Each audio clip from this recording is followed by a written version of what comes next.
Welcome back, everyone. In today's video, we have huge news for Hims and Her stock as well as Nike. But before we get into it, Shamao says to like and subscribe. So what is the new news?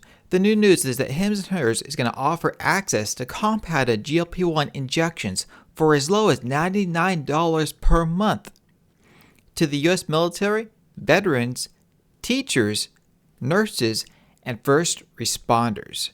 Now, why is this so important? Okay, number one is that Hims currently offers GLP-1s for $199, $200, and they're having that price for these critical people. Now, why? What's going on here? What's going on here is that their primary competition, the name brand competition, costs about $2,700 per month. Would you rather spend $2,700 per month or $99 per month? That's number one. And number two is Hims trying to gobble up as much market share as possible in this space, because there's concerns out there that the government may shut down, compounded GLP-1 medications, such as Hims and other companies, once supply gets normal.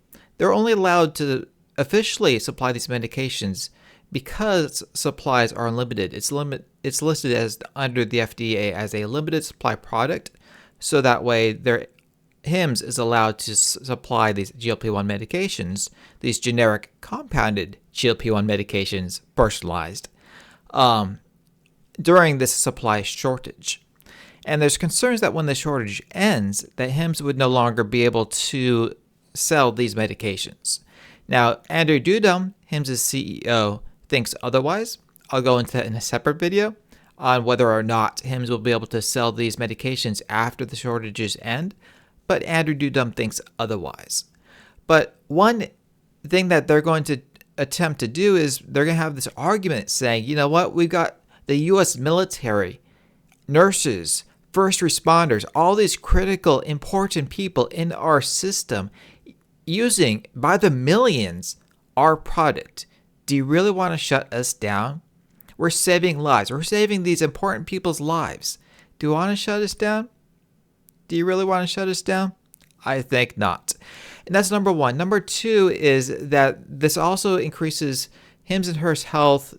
They're increasing their supply chain, and this will allow them to sell more of these drugs to more people. It will drastically increase their subscriber base.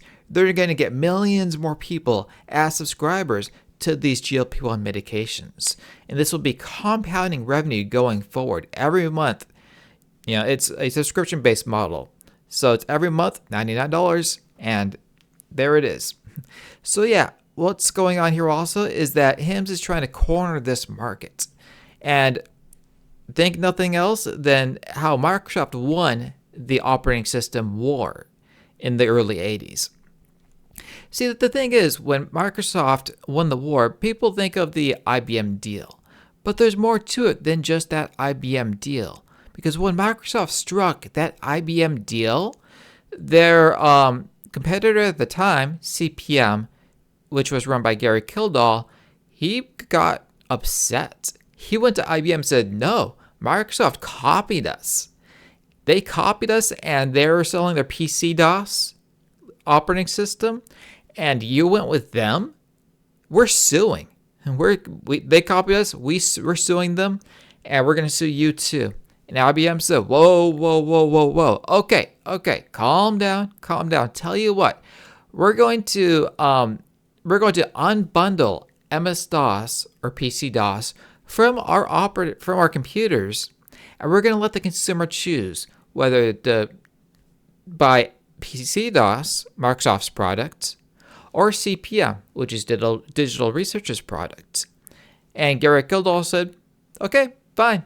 We'll let the better product win. Well, what happened was these two products were nearly identical. And what happened? IBM got a little sneaky and said, you know what, we're going to sell Microsoft product at $40, and we're going to sell CPM's product at $240.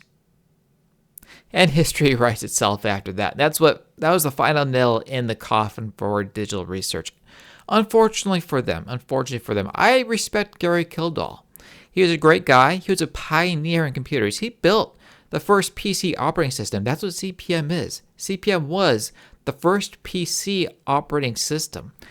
He was a pioneer in the industry, and he actually ran a very good channel called the Computer Chronicles, which was a television show back in the 80s and 90s. It was a great show, actually. Check it out. So yeah, that's what happened there. So on similar products, the cheaper product's going to win. That's also what they're doing there, is who can beat $99 per month. It's difficult, especially for the brand names. The brand names want to recoup the research and development on these products. And $99 a month is a tough price to beat for the uninsured. And this is basically what this is for the uninsured people, because insurance companies are kind of gravitating away from GLP-1s unless you're a diabetic. Because if you need just weight loss, you can get other cheaper medications than GLP-1s. But GLP-1s are obviously the key source here. They're the hot product. So the other thing is supply. Obviously, you got the demand figured out. Now you got to get the supply figured out. And so what Hims and Hers Health did recently is they purchased a Metasource RX, which is a 503B compounding facility. If you want to know more about that, check out my previous video. I did a whole in-depth video on that. So basically what this new facility does, and this is a closed transaction. Hims and Hers Health already has this facility in Los Alamitos, California, and they're going to gear it to produce GLP-1 medications to make them less reliant on BPI labs. So yeah, again, refer to my last video on that. So what else do we have? So yeah, the thing is also for GLP-1s in the last quarter where 6% of Hims' growth was from GLP-1s. So without GLP-1s, their growth would have been 46%. With GLP-1s, it's going to be 52%. And that difference is going to get greater as the quarters go by, because this is a very new product for them, and it's going to expand as the quarters go by, assuming Hims can continue selling GLP-1s. Actually, let me know in the comments. Do you think Hims and Hers Health will be forced to stop selling GLP-1s? Let me know. So yeah, moving on to Nike. So with Nike, their stock skyrocketed today like 6.5% for just one little announcement. They got rid of John Donahoe and brought Elliot Hill back in. So yeah, Nike's new CEO climbed his way from intern to top boss in almost 30 years. Now you don't see this anymore. You do not see this anymore. Okay, so what's going on? What's going on is John Donahoe was brought in 2000 to replace the previous CEO, and he's an MBA's MBA. I'll just say that. He's a spreadsheet guy. He's a number cruncher. Now, he was brought in from eBay. Now, what John was going to do is he wanted to gravitate Nike from retail sales to online sales. He wanted to expand their online business, which sounds like a good idea if you don't understand retail. Because let's face it, if you're buying shoes, do you want to go online, or do you want to go to a shoe store, try on the shoe, and then buy it, and then purchase the shoe that you tried on? So in this case, for Nike, you really do need a strong retail presence. And John didn't understand this. And he actually spurned wholesalers. They were actually canceling wholesale contracts with these wholesalers. And these wholesalers were instead going to smaller competitors. So shelf space got transitioned from Nike to these small competitors, all due to the short-sightedness of Donahoe. That was a very short-sighted move, and it's costing Nike big. And Nike is predicting in the next quarter's results a decline of 10% in revenue. And these mistakes and that decline in revenue, and there's one more huge issue that he did One huge big mistake was execution. In this industry, you need product, seasonal product. And John missed several seasons where he had zero new product for that season. And you can't do that. There's no excuse. There's no excuse. He tried blaming COVID, but even after that, he claims that issue, they went back to in-office work in February last year. That was February last year. Why are the issues still not resolved? It's been a year and a half. Why are you still having these issues? Why are your revenues down 10% next quarter versus last year? There's no excuse. There's no excuse. So anyway, he's gone. Some think that Bill Ackman had a role in this matter because Bill bought some stock in Nike just recently, and he's known as an activist investor. So what Nike did is they went, one more thing is when John came into power, Elliot quit. This guy, their new CEO quit when John came into power, John Donahoe. Not only did that happen, a bunch of C-suites quit and several hundred executives quit, and just it was terrible all around for company morale. So who is Elliot? Elliot actually started his work at Nike as an intern. He was on the ground floor as an intern in 1988. He went on to go into the sports department. Then he went into team sales, sales representative, sales management in 1996. He became director in 1998, VP EMEA sales and retail in 2000, vice president and general manager in 2003, vice president USA commerce in 2004. One thing that you will note is that he led the global sales of Nike all around the world.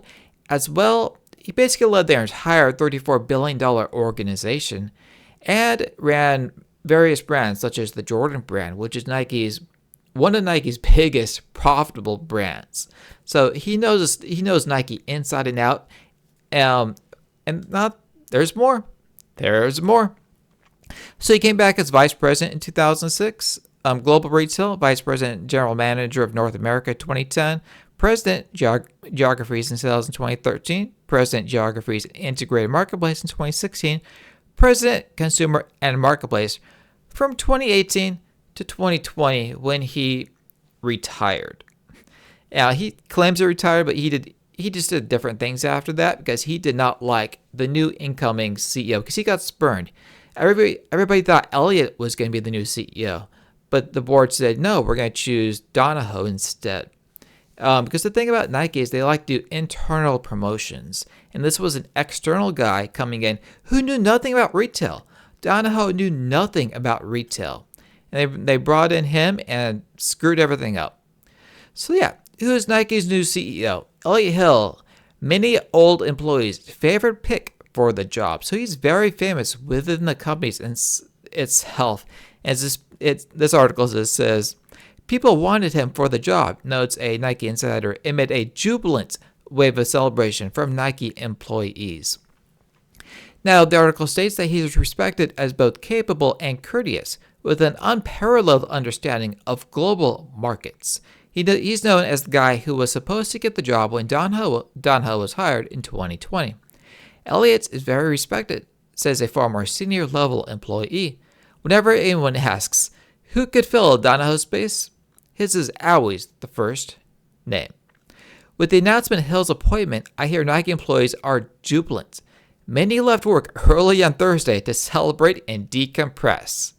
You gotta hit the bar. Gotta hit the bar. The old guy's out, the new guy's in. So yeah, but when Donahoe, a finance's first executive, and I'll tell you what, I am not a fan of MBAs running companies. I'll just be straight up. The reason people choose an MBA path is because they're not smart enough to do anything else. They're just not smart enough. I mean, MBAs, in my opinion, are one step above HR. I'm not a fan of them. Because when you do, you do. When you can't do, you MBA. When you can't MBA, you HR. It's just, that's it. I don't respect them, especially MBAs. That's their primary and only Um, they're only college. Um, their only college path, their education is just that. You're a number cruncher. You're just working spreadsheets all day. What exactly are you doing? Nothing, apparently. So yeah, he was a finances first executive hailing from eBay. Who still uses eBay? Actually, I think John's probably one of the reasons why eBay went downhill. After experience at Bain was appointed instead, it was seen as an insult by some, not just to Hill, but also to Nike's tradition of promoting from within and relying on the experience of senior members to steer the ship through tough times. Insiders saw this oversight and the choice of outsider Donahoe, who as a personal slight to a coworker and a key reason why they should leave Nike. Following Donahoe's appointment, the company let go of 700 people in a reorganization, and many C-suite members who weren't let go left there on their own, including Hill. Hill was the right guy. He was seasoned all the way for it. It was a huge letdown. Says a former employee who spent 20 plus years at Nike. Oh, by the way, Elliot has 30 years at Nike, 30 years of experience within the company. He knows the company and he knows how to drive its sales. His C-suite cohorts leaving in July 2020 made it okay for the rest of us to go too. Okay, so Elliot's got a lot of work ahead for him. He needs to rebuild trust with these wholesalers and rebuild trust with the retailers. They need to get back on the shelves, and they also need compelling new products. Those are the two key focuses for Elliot. And if he can achieve these two things, Nike will achieve greatness again. Now, it's not going to be easy. They got to get the right products at the right time, seasonally. They got to do this continually. They need to execute consistently from here on forward. And they need to get back on the shelves, and they got to basically tamper down and say, you know what, we're going to become a growth company again. So yeah, with that said, visit my Patreon for only $5 a month. You'll never find a better deal. You can get access to my Patreon portfolio. I also have DCF valuations on over 15 different companies, including Hims and Hers Health, Nike, Tesla, Nvidia, AMD, and so many others. I also do in-depth corporate analyses on these companies. So yeah, these are like up to 16-page in-depth documents. You'll know everything about these companies on my Patreon for as little as $5 per month. So yeah, don't forget to like and subscribe. Thank you for watching. Now I'll see you in the next one.